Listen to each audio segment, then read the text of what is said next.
有一间设立喺柬埔寨的公司泰铢集团，创办人是中国人，叫做陈志，涉嫌诈欺、洗钱、经营诈骗园区，互美国的司法部来起诉，嘛没收超过新台币4000亿的比特币。美国的财政部嘛发布着相关的制裁名单，台湾有9间公司互制裁。真怪奇的是，9间有8间拢是登记伫个台北大安区同一栋的合体。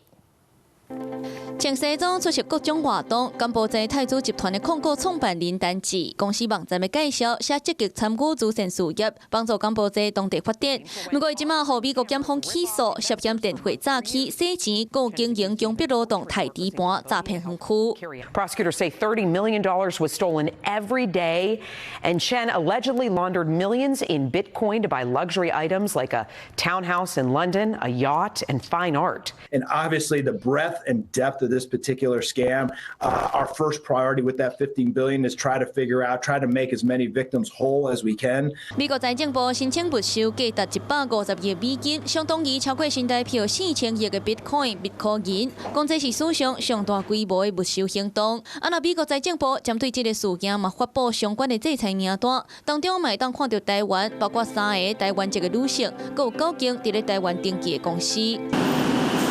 除了泰铢集团伫咧台湾相关的一间不动产公司伫咧名单，另外还有8间公司嘛伫咧制裁名单内底。搁正拄好，若是部分公司的名相像，为台湾公司的网站嘛发现，这8间公司登记的住址拢伫咧大安区和平东路的一间好野人厝，而且代表人拢是共一个临时代表。